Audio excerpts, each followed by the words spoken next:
Two Australians. One earns $65,000 a year. The other earns $130,000. Both are doing what they were told. They are paying their taxes, contributing to their super. Maybe they bought a property. Maybe they got a small share portfolio. On the surface, everything looks fine. But here is the truth: the financial system does not advertise. The person on $65,000, following a basic tax strategy, will retire with more investable wealth than the person on $130,000 who follows the same safe advice and earns twice as much. That is not a glitch. That is not an accident. That is a system working exactly as designed. Stay with me, because by the end of this video, you will understand precisely which tax mechanisms are bleeding your income and the specific actions to stop it. At $135,000, there is a specific tax trap most people walk right into. I'll show you how to bypass it in 3 minutes. Most Australians carry a belief that goes completely unchallenged. It sounds like this: if I just earn more, I'll get ahead. And on the surface, it makes sense. More dollars in should mean more dollars saved. Wrong. The ATO doesn't operate on a flat rate. It operates on a system of marginal tax brackets. Every dollar you earn above a certain threshold is taxed at a higher rate than the dollar before it. Let me show you the 2025 to 2026 brackets. 0 to $18,200. No tax. $18,201 to $45,000. 19%. $45,001 to $120,000. 32.5%. $120,001 to $180,000. 37%. Above $180,000. 45%. But those are the base rates. Add the 2% Medicare Levy, and that top bracket becomes 47 cents in every dollar. Let that sink in. If you are earning above $180,000, the government takes 47 cents from every extra dollar you earn. You are not just a taxpayer. You have become the government's most reliable business partner, and you didn't sign up for that deal. But here's what makes this worse. Most high earners unknowingly triggering additional penalties on top of this bracket rate. The Medicare Levy Surcharge, Division 293 superannuation tax. These stack. This is not about avoiding your obligations. This is about understanding the system well enough to legally, ethically, and intelligently operate within it.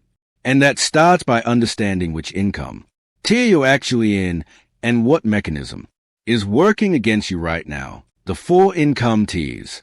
Let's go tier by tier. Each income band in Australia has a specific hidden mechanism working against you. Knowing it is the first step to neutralizing it. Tier 1, $0 to $50,000. If you're in this bracket, the system has actually given you something. The problem is almost no one takes it. It's called the low-income superannuation tax offset. Listo. If you earn under $37,000 and contribute to super through your employer, the ATO refunds up to $500 directly into your super account. That is free money left unclaimed by hundreds of thousands of Australians every single year. Then there's the super co-contribution. Earn under $43,445. Voluntarily put $1,000 into your super, and the government will match up to $500 of it.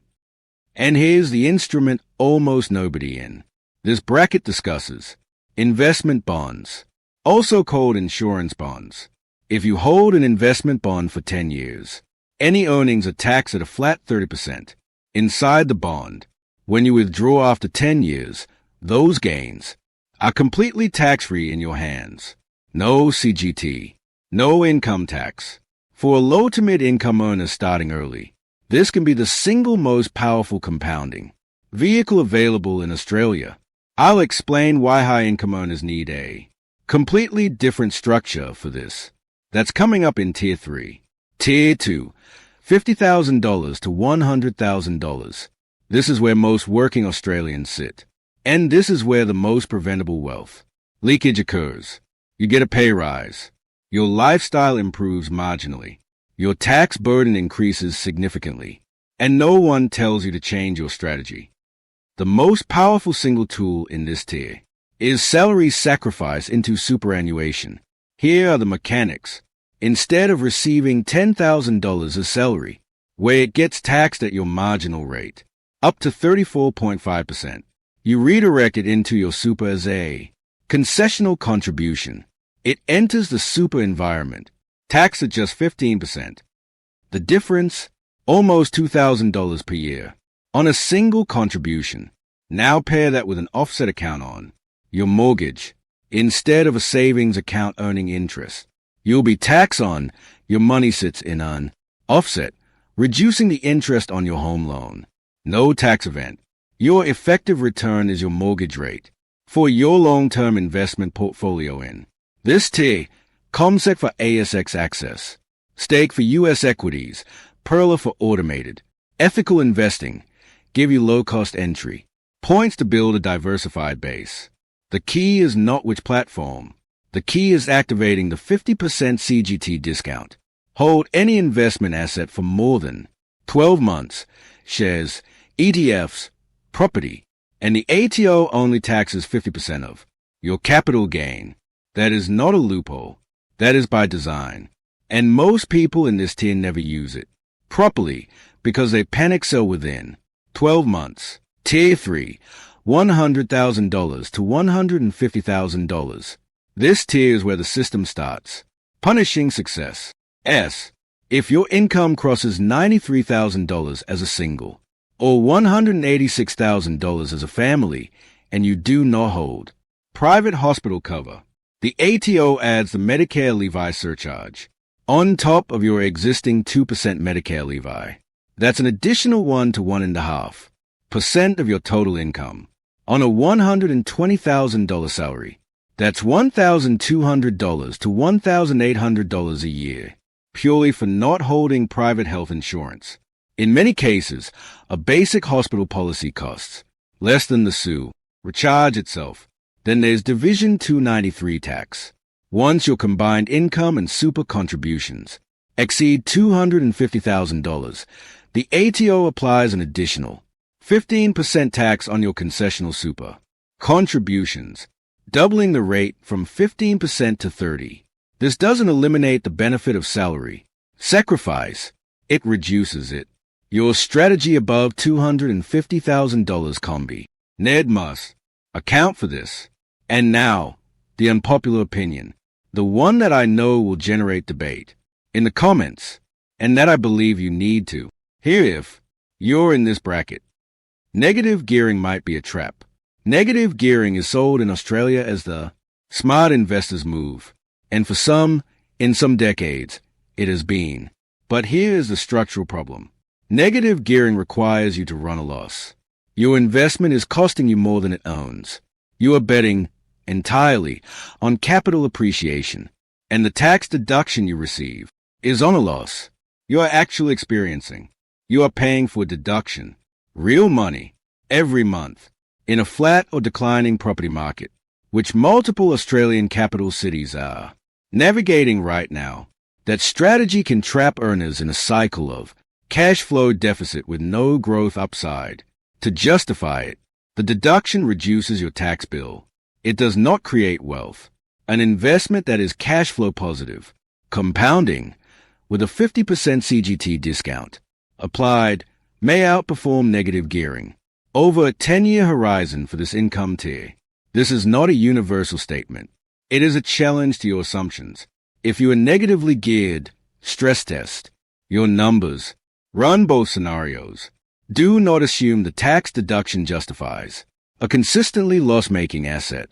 Tier 4, $150,000 and above. If you are earning above $150,000, every single dollar above $180,000 is taxed at 47 cents in the dollar, not 45, 47, including Medicare. The government is your largest single expense, more than your mortgage, more than your car, more than everything else combined at this level. This is where the conversation shifts from saving tax to restructuring how income flows entirely. A discretionary family trust does not avoid tax. It distributes income, instead of all earnings landing in your hands. At 47%, a trust can distribute income to a spouse, to adult children, to other beneficiaries, all of whom may be taxed at substantially lower marginal rates. The tax saving on $50,000 distributed to a SPO use at 19% versus a 47% rate is $14,000 annually. Every year, investment bonds re-enter the conversation. Here, but differently from Tier 1, at this income level, earnings inside in investment bond are taxed at the company rate of 30%, not your marginal rate of 47. The gap is 17 cents per dollar. Over a 10-year compounding period, that difference produces radically different outcomes. These are not exotic instruments. They are established, A-to-O recognized structures, used by accountants serving high income Australians every day. The difference is access to information and the willingness to act on it. Part 4. The practical path. Let's get specific, because a video full of problems and short on solutions is just noise. Here is what the practical path looks like. At each tier, right now, in this financial year, for earners $0 to $100,000. 1. Check your eligibility for the Super Co-contribution. If you earn under $43,445 and contribute $1,000 voluntarily into Super, you receive up to $500 from the government. Do this before June 30th. 2. Confirm the low-income tax offset is being applied to your return. If you earn under $66,667, you're entitled to an offset of up to $700. Most accountants apply this automatically, but verify it yourself. 3. Open an offset account linked to your mortgage. Park your savings there rather than in a savings account.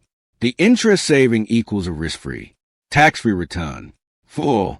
Start your investment portfolio with a low-cost platform. CommSec for Australian shares and ETFs. Stake for U.S. equities. Perla for automated long-term investing. 5. Buy and hold for minimum 12 months on any investment to access the 50% CGT discount. This single discipline can halve your capital gains tax liability. 6. Open an investment bond as a parallel vehicle. Commit to a 10-year timeline. Do not contribute more than 125% of the prior year's amount. This preserves a tax-free withdrawal benefit for earners $100,000 to $150,000. 1. Get private hospital cover immediately if you're above $93,000 and don't have it. This is not a lifestyle choice. It is a direct tax mitigation action. 2. Model your salary sacrifice ceiling. Concessional super contributions are capped at $30,000 per year, including employer contributions. Max this out at a 34.5% marginal rate. Every concessional dollar saves you 19.5 cents compared to receiving it as salary. 3. Review your investment property position. If you are negatively geared in a flat market with no meaningful capital growth in 3 years, model the alternative. A financial advisor or accountant can run this. 4. Ensure your tax return is capturing fully franked dividend credits. If you hold Australian shares directly or through ETFs, franking credits can generate tax refunds or offset your liability. Do not leave them on the table. For earners $150,000 and above. 1. Speak with a structural accountant, not a tax return accountant, about whether a discretionary family trust is appropriate for your circumstances. This requires legal setup and ongoing administration. Do not treat it as a set and forget. 2. Model income splitting. The ATO has rules on this. Distributions must be commercially justifiable, where recipients are involved in the business or investment structure. Your accountant must ensure compliance. 3. Use investment bonds for wealth earmarked beyond your 10-year horizon at 47% personal tax versus 30% inside the bond. The compounding differential is material. 4. Review Division 293 exposure. If your income plus concessional contributions exceeds $250,000, model whether non-concessional contributions or alternative structures become more efficient at this level. 5. Diversify across asset classes. Australian shares for franking credits. International equities for growth. Cash flow positive property or business income. To balance your leveraged exposure. Part 5. The cost of inaction. Let's talk about what doing nothing actually costs. Not as a hypothetical, as a calculation. You earn $180,000 a year. Scenario A. No structural strategy. You pay YG tax. Standard super. No salary sacrifice. No trust. No bond. Scenario B. Salary sacrifice to the concessional cap. Family trust income splitting. Investment bond as a parallel vehicle. 50% CGT discipline on every investment decision. Year 1. The difference is around $12,000. Meaningful, but not alarming. Year 3. The gap is $38,000. Not just from tax saved, but from that tax saving being invested and compounding. Year 5. You're looking at a gap of $72,000. Year 10. The person who did nothing is sitting on $190,000 less in investable wealth, even though they earned the same income, paid their bills, worked the same job, for the same decade. That is not a number I invented. That is a rough order modeling of the tax differential, reinvested at a conservative 7% annual return, $190,000. Not because they spent more, not because they earned less, because they didn't change the structure. And here's what I want you to sit with. That number doesn't feel like a loss, because you never saw it. You cannot grieve money you never believed. You could have, but it was always there, waiting, available, legally accessible. The system didn't hide it from you maliciously. It just never explained it to you, because explaining it is not in the system's interest. That is why this channel exists. If this video changed how you see your income, subscribe, because next week we are going deep on superannuation as an investment vehicle, specifically why most Australians are in the wrong super fund and what that cost them in retirement, not in theory, in dollars. If you are in the $100,000 to $180,000 range and want a full breakdown of the strategies covered today, the timestamps are in the description. Take notes. Share this with someone in your income tier. The truth is available. Most people just never look for it.